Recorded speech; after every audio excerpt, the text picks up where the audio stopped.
voudrais dire que le peuple sénégalais doit comprendre qu'on est à un tournant extrêmement important de la vie de la nation. Quoi de plus normal d'ailleurs que nous ayons choisi ce jour, que ce jour ait coïncidé avec la célébration de ce douloureux événement qui est là, le naufrage du bateau le Joola. Certains ont voulu dire pourquoi organiser ça ce même jour. Mais symboliquement, c'est la somme de nos négligences coupables et celle de nos autorités politiques qui est à la base de toutes les catastrophes que nous vivons. Si on en est là, c'est parce que malheureusement, des comportements comme ceux que nous voulons de décrire ont privé le pays d'un certain nombre d'atouts qui jettent aujourd'hui les jeunes dans les océans, ont privé le pays d'un certain nombre d'atouts qui auraient réglé la question des inondations, puisque 750 milliards sont supposés avoir été engloutis. Il ne faut pas sous-estimer ces comportements. À chaque fois qu'on ment au peuple et à chaque fois qu'un centime est détourné de son objectif, c'est une infrastructure, c'est des décisions de politique publique qui auraient impacté positivement sur la vie des Sénégalais qui aura été compromis. Et c'est pourquoi nous voulons que le peuple sénégalais mesure la gravité de cet instant. Le vrai débat, il est là.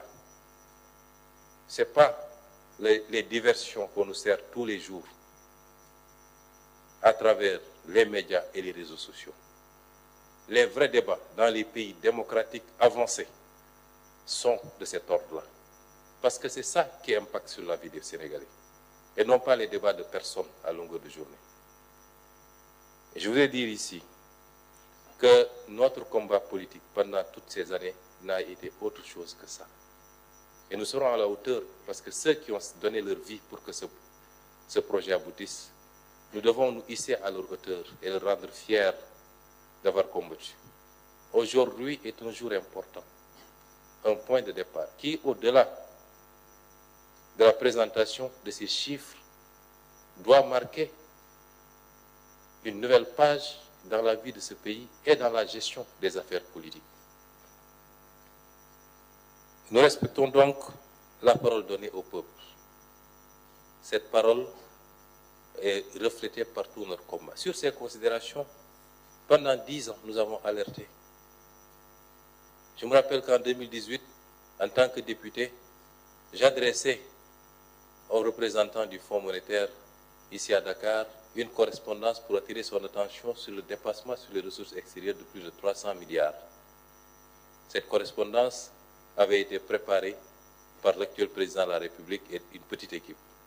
Nous avons toujours alerté. Et j'ai toujours dit, sur la tribune de l'Assemblée nationale, qu'on ne gouverne pas un pays dans le mensonge et dans la manipulation. Aujourd'hui, que nous sommes aux affaires, nous pouvons plus aisément prouver aux Sénégalais jusqu'à quel point ils ont été manipulés. Mais rien ne sera plus comme avant. En ne présentant pas notre dossier au FMI par devoir de vérité, nous nous sommes ainsi passés de ressources de l'ordre de 230 milliards de francs CFA au mois de juillet 2024. Mais c'est la responsabilité de ceux qui ont manipulé les écritures et qui ont privé le pays de ses ressources. Ceci pour ne pas nous mentir à nous-mêmes, mais pour ne pas mentir au peuple, ni à nos partenaires techniques et financiers. Notre nouveau paradigme sera désormais de ne plus attendre, moyennant des financements, qu'on nous pose des conditionnalités qui sont des évidences et des exigences que nous devrions nous-mêmes adopter. Que nous devions nous-mêmes adopter dans la gestion de nos finances publiques, la protection des couches vulnérables, dans la bonne gouvernance et la lutte contre la corruption, le détournement des deniers publics et le blanchiment de capitaux. Effectivement, des faits qui ont été constatés et qui vous ont été présentés, au-delà de leur impact sur la situation des finances publiques, soulèvent des problématiques notamment de corruption. C'est ça qui est regrettable. Non seulement ils ont manipulé les chiffres, mais toute cette manne financière qui a été captée par le Sénégal a été détournée pour une très grande partie de ces objectifs pour enrichir des autorités politiques. Et donc la politique d'endettement effrénée a donné lieu à l'utilisation des ressources de façon non transparente et favorable à une corruption généralisée. L'endettement par le biais d'offres spontanées. Là, nous abordons la méthodologie, le modus operandi pour détourner en masse les deniers publics. Ce n'est pas l'objet de ce point de presse. Et ultérieurement, comme je l'ai dit, sur chacune des questions qui sera évoquée, des ministres et des directeurs généraux viendront faire la situation détaillée. Mais le recours spontané, quasi spontané, à la méthode des offres spontanées d'investisseurs dans des conditions nébuleuses et l'utilisation abusive du secret défense. Plus de 2500 milliards ont été dépensés ces 4 dernières années sous le sceau du secret défense pour échapper aux règles des marchés publics. Et bonjour les dégâts. Et donc toutes ces pratiques ont facilité la corruption. Plus de 25 000 milliards de CFA ont été mobilisés, offrant un champ illimité à toutes les dérives. De telles pratiques, y compris celles consistant à contracter des crédits bancaires hors du circuit de contrôle budgétaire, ouvrent la voie des dérives dans l'utilisation discrétionnaire des ressources.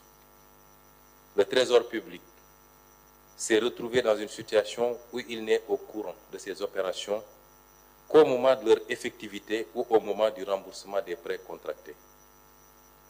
Je passe sur toutes les mauvaises pratiques qui ont permis à des lobbies politico-affairistes de détourner une bonne partie de ces fonds de leur destination en s'enrichissant indûment à coups de centaines de milliards. Il en va de la pratique des remises gracieuses. Il en va de la pratique des remises gracieuses. Et chacun de ces points que j'évoque va faire l'objet plus tard d'un exposé qui permettra aux Sénégalais d'apprécier le carnage qui a été organisé.